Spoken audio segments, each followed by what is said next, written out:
we also get Westdoor's Fizz in this game. Yes, Westdoor wasn't high in the MVP voting over in the LMS, but it's Westdoor's Fizz. He doesn't get to play this champion. And now he's playing it against Vega. And you know what? It's Ant's Kalista.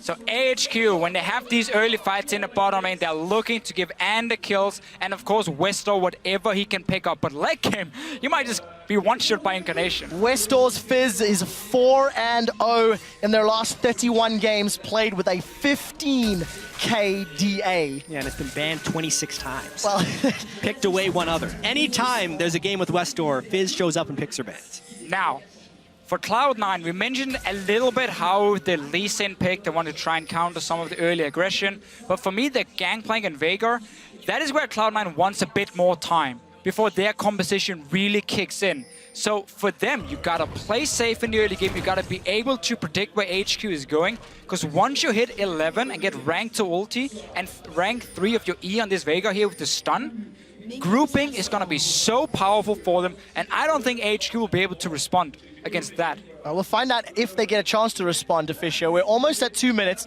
Lane swap seems to be initiated by Cloud9. And coming into this, we talked about how maybe a lane swap could have helped Cloud9 overcome some of the tower diving and team fighting strengths in the early game from AHQ. But some of their champions will struggle a little bit. I know there was a discussion regarding Lee Sin and his effectiveness or preference in lane swaps. Really late invade there by Cloud9, but it seems to have actually pushed AHQ down just a little bit. They won't be starting Krugs, and in fact, Cloud9's going to get to start the Krugs. I actually feel like that's an incredibly small win for Cloud9, being able to start on the opposing jungle. So what both teams could look to do, if you value getting that early experience for your AD carry and support, is you fast push the first 2 waves and then you bounce it on the tower and you freeze it from there. And you try and just get a high level AD carry who can 1v1 the enemy top laner. For now though, both teams obviously instantly in. You see Albus on the bottom side of the map warding up the jungle of Cloud9, because now they gotta make sure that High and Balls can move down and start farming on the side. But we see Cloud9 already sending members. You have to respect this roam right away. Whenever there's an AD carry, the support goes rogue. And Albus now looking to do a bit of an invade into the bottom jungle. Slightly vertical jungle, but actually if High doesn't make it over quickly, he's going to be counter-jungled pretty hard. So because Cloud9 up in the top side of the map saw where Rengar and Darius were starting, they knew they were really far away from the bottom side, and that's why they can send Balls in here. But High, as you said, he needs to be down there as well. Otherwise, HQ can just focus and dive. I don't think Cloud9 actually saw the jungle start. They walked through a ward, but then Darius and Rengar dodged below. We'll see whether Cloud9 will be able to respond. Ziv is going to teleport up top, and every time High is lost here. He went in, they did not know he started red, so that's why he late loaded the red, right, and now he's going down to his own jungle. But because he made the quick reaction, Mountain is also not able to counter jungle right now. So one thing I do want to keep an eye on, every time we look middle, by the way, Incarnation farming with that Baleful Strike, he's already got plus 10 AP for free, and I want to track just how high that goes. You want to know the funny thing about Veigar is, you don't even need that bonus AP. Just from standard items, you get so much damage because you have a 1-to-0 scaling on your ulti and on your W. So late game, you're just such a monster. It's more about even the stun duration and the cooldown of your stun, blocking such a massive zone and making it very difficult for Kalista to jump around in a fight. With all the early game action, Balls is the one that's suffering 7 CS in contrast to Ziv's 14. Lemonation did back earlier after doing those Krugs to help babysit Balls in this lane. And we've got an interesting 2v2. It's a very different lane swap compared to what we saw in the last game, where Fnatic were fast pushing from the start and AHQ tried to freeze one wave and then send down people to defend. Backfired completely because they were so late. Here we see both teams kind of being happy, just trading experience on top and the AD carry. We see up in the top with Darius being in the one-on-one lane. Yeah. High instead looking for a player on the mid lane. We're not expecting Mountain to do anything pre-6, and Westor's going in. He's gone in aggressively, and that might be brave. Event Horizon is flashed as Westor gets past the Christmas bells. Oh, Dark Binding connects on Anne, but there's no follow-up. Exactly, and also they can just put up the Braum Shield anytime a Binding lands so the balls can't shoot through. These are actually really favorable lane matchups for AHQ early in this lane swap. Ziv on Darius should be able to farm up just fine with Doran Shields and 4 health potions.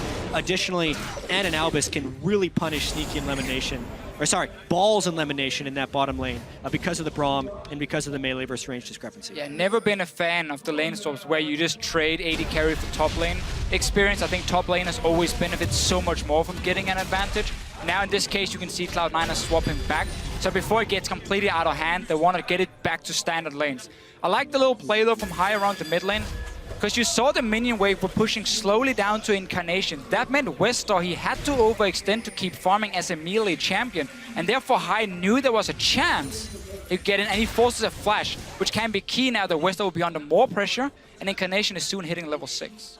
Yeah, of course, Incarnation's going to have that freedom, thanks to his opponent not having flash. I want to mention Balls going toe-to-toe with Ziv's Darius. We've touched a lot on the Gangplank and the Veigar, but Darius, a champion we've not seen in the West at all. He simply became relevant after the patches, after the tournaments had already ended. What are we expecting out of Darius? He is tremendously strong in melee versus melee matchups.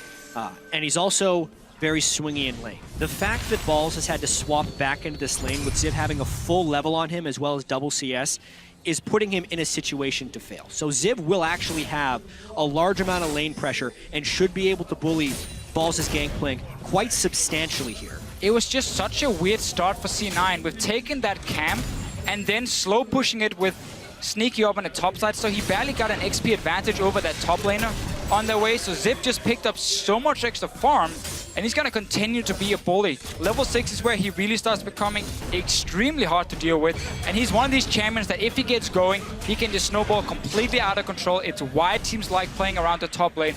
And we had a question regarding Ziv and his champion pool coming into this tournament. He used to be mainly the tank player, being the main engage. He's on Darius, he's on a carry, and so far it's looking good for him. Well, in my opinion, Darius as a top laner has the most overlap between tank and carry.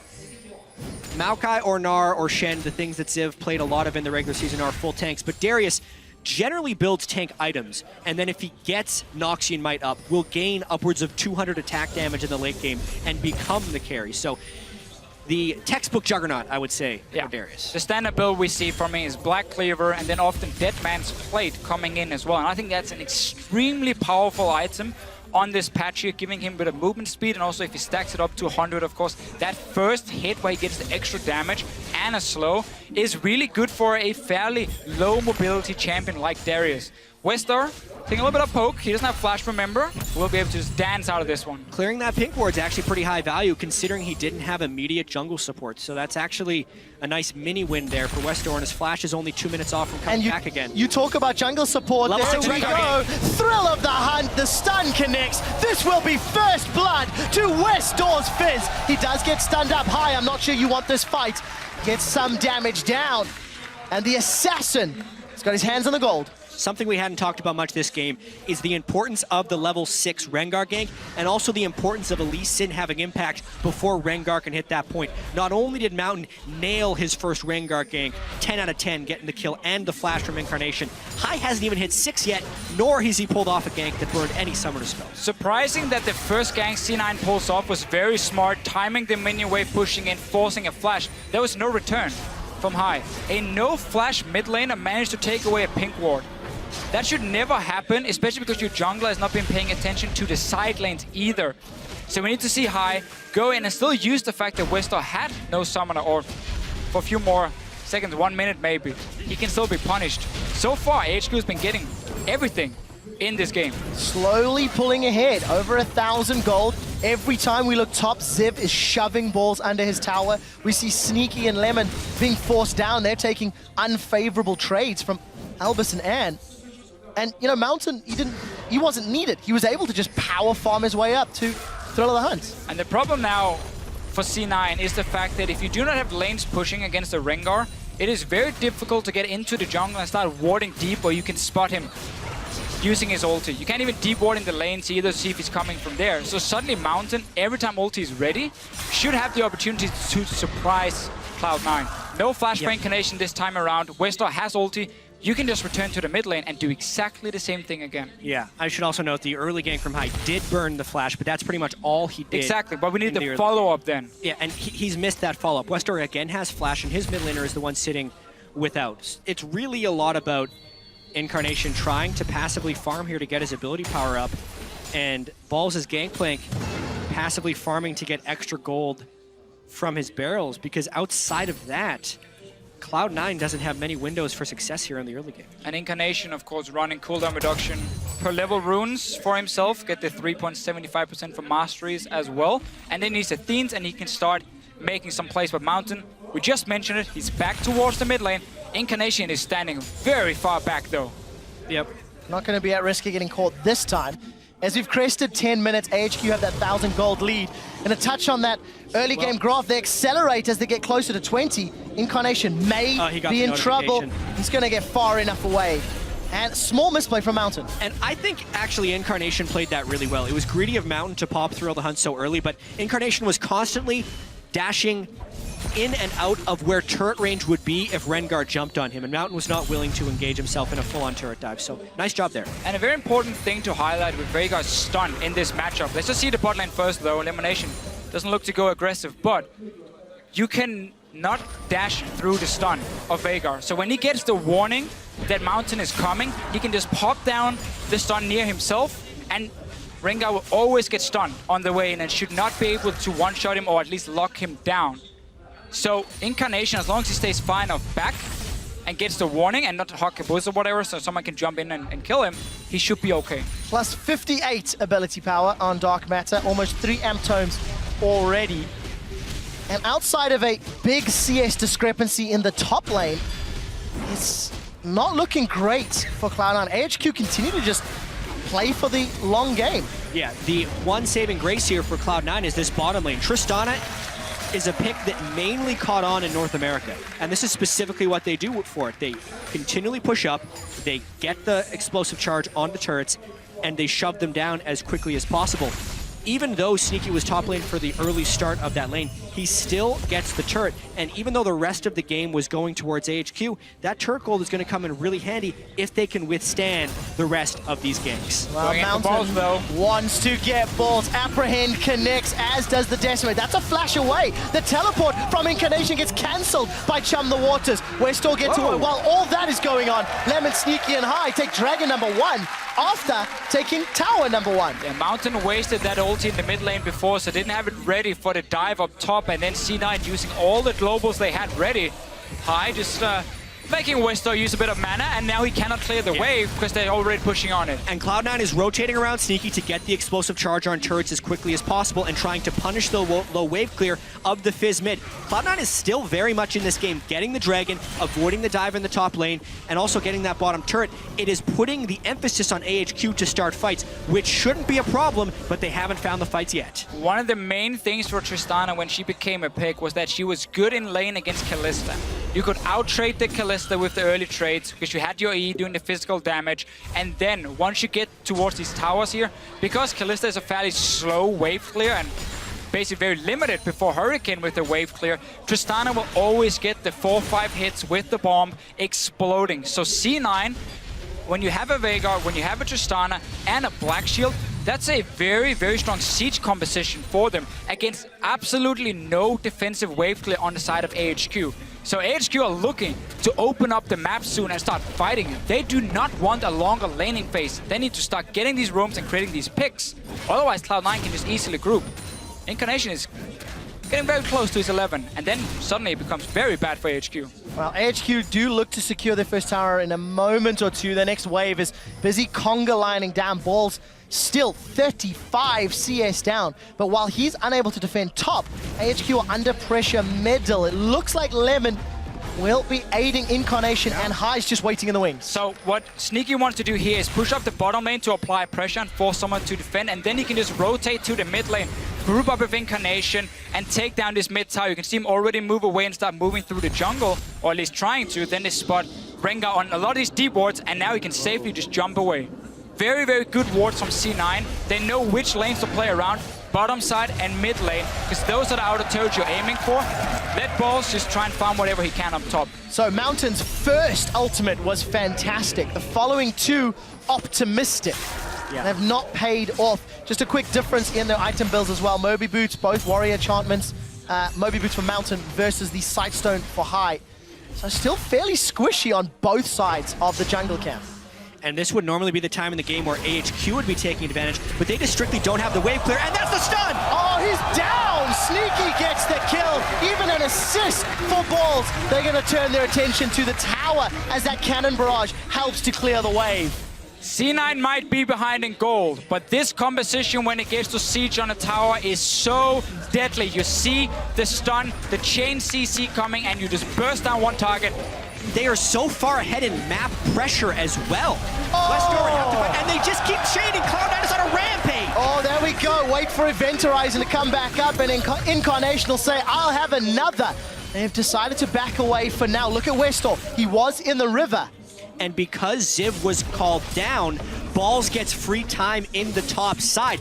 The pressure and the tempo is so heavily in Cloud9's favor, it is catching AHQ way off guard.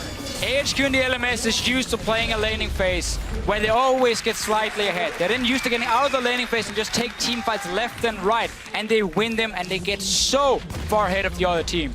Now, they're suddenly against a group of guys who can simply move up to a tower as a unit and just slowly but surely they look for a pick or they just take down the tower, and AHQ needs to respond by flanking them and getting a massive team fight. And this game could very easily become a bloodbath with the way it's progressing. Both teams have multiple turrets down, and LMS, much more than North American or European LCS, fight over the dragons, specifically if the other team is trying to chain them. It was actually really strange that Cloud9 was able to get that first dragon, which means AHQ is putting even more priority on preventing the second one. And since Cloud9 does have turrets down already, the next course of action would be to start securing those dragons. This fight in 90 seconds could be massive. Level 11 for Incarnation. He's got 120 bonus ability power thanks to that passive on Baleful Strike. And we did see AHQ grouping around the dragon. So for Cloud9, where is their next move? Mountain does have Thrill of the Hunt on, and he's thrown it down. Really poor ultimates after that first gank so far. I mean, what was he hoping to accomplish with that? He ulted and he wasn't willing to face check in to get vision because honestly, he may have died. I think he was, also just checking. Is there anyone hiding around here? Do I get a marker? Do I get a warning?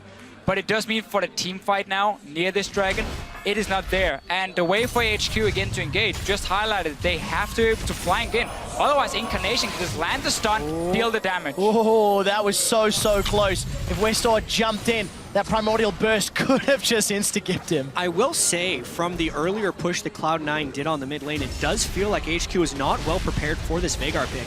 And Incarnation has put a lot of practice in on it. Jack, who would be prepared for the Veigar pick? It's Worlds. You have to be prepared for anything, and this is the value of some of these different picks. Whether or not you can find the proper counters for Veigar, this is what's looking like close to the first Westdoor and AHQ have seen of it. 2,000 gold ahead. Cloud9 are after falling behind at the 10-minute mark. Dragon and Vision, way north of Dragon, is fully secured. Cloud9 should not be surprised. But look at Westdoor Mountain off to the left-hand side of your screen. And this is another beautiful thing about this Veigar pick is once you start fighting around objectives, your stun can just cover a complete entrance. How on earth is HQ gonna walk into this dragon if they walk straight into the stun? They might have to. They have teleport on Ziv, and they're giving up the second dragon already. Cloud9 with a fantastic performance. Let's be honest, surprising many. A lot of people anticipated AHQ to do well, and this Veigar pick has thrown the game on its head. Incarnation gets caught by another Chum the Waters. Flashes defensively high, forced to safeguard out. We did see the Glacial Fissure go down, as well as the Cannon Barrage. And at the end of the day, a lot blown for nothing. TP used from Ziv as well, but it quickly cancelled, realized there was no fight to be had as C9 already jumped out. But we mentioned this in Champs, like we talked about it during the early game, how for Cloud9 it was just all about not falling behind in the early stages of the game. Wait for Incarnation and wait for Sneaky to scale up a little bit and then to start sieging away.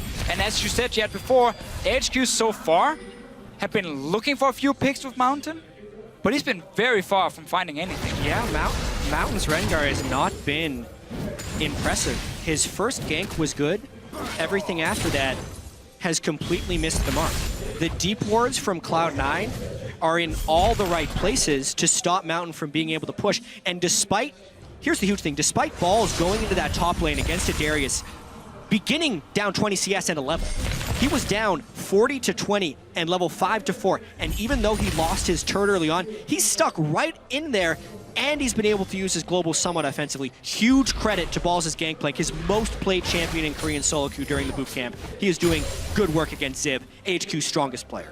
The key really for C9 with this early game is the fact they had that Tristana into Kalista lane on the bottom side. With the Morgana to just continue pushing the lane over and over. So while they were losing on the top side, going even on in the middle lane, with Incarnation dying once to the gank, they were winning the bottom lane. That gave them an opening to get on an outer turret and get into the jungle of AHQ and start placing some of these deep wards you see on your map now, making it even harder for Mountain to pull off an ulti. We do see that wave clear being so useful. Westo, wow, he's decided to go aggressive. Balls is being caught out. Chum the Waters goes up, and Westo makes that look so easy. But Cloud9 say they want to fight in the mid lane. The dunk faster, Darius is about to get dunked. It's Sneaky that gets the kill. Now we've turned into a 4v4. We do see Mountain jumping in, but he immediately has to flash away. Exhaust reducing all his damage. Event Horizon has come back off cooldown. Sneaky's trying to be focused by Westall, but it won't be enough. That's the second kill of the fight for Sneaky. He's burning. He needs to run away. Mountain gets caught by a dark binding, and High goes in,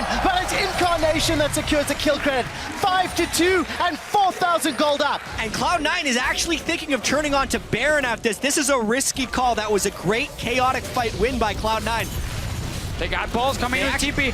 And is the only one in the mid lane. 3 others are dead. This is Baron at 22 minutes for Cloud9. They will take full control of the game after this secure. So we see 2 things from AHQ as well. We saw Westall split pushing, getting a kill onto Balls. That's one of the ways they can get back into the game.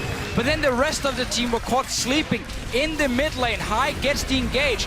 Look at Elimination landing binding after binding as well, and the CC between him and Incarnation allows Sneaky to stay alive and just sit back and deal all the damage. And specifically the fact that Zib was eliminated before that fight made it even though AHQ thought with the collapse up from Westdoor they would have the edge. But Westdoor too had burned significant cooldowns to kill Balls in the bottom lane, and the binding accuracy versus the skill shot accuracy from Incarnation's Veigar in this fight were just too much for AHQ to handle. And we're just getting later and later into the build for Incarnation. Because you get 5 on every kill or assist. 168 bonus AP. Right. Currently, Incarnation has 497 ability power at 22 minutes. A Baron as well, and they are now sieging the inhibitor turret. It is down. This is exactly why Tristana is such a big pick in the North American LCS. The instant you get an edge, you get to start on a turret. He found Mountain! And Mountain's jumped in, but he's down. It's Balls that takes him out. Zip got stunned by the Event Horizon, and he's forced to flash away. Sneaky goes in aggressively. Red buff is ticking. Buster Shot gets eaten by Albus as Anne eats a huge crit for dinner. The inhibitor will be dropping, and there are minions pouring the bottom line. They might go for the end. That's 20-second death numbers on 2. You got Westdoor has no ultimate. Keep pushing, keep pushing. And they are pushing. Nexus turret number 1 is being focused. Another the stun! Event Horizon catches Westdoor, and he may need to take the door. The exit. Cloud9 look for the second Nexus turret. It is being focused down. The satchel charge is on. It's ticking and burning. That drop will drop shortly. The Event Horizon catches Anne, but he is able to QSS away. Second item QSS. There is no damage. Cloud9 are on the Nexus, and they will take down the #1 team from the LMS. 23 minutes and 58 seconds.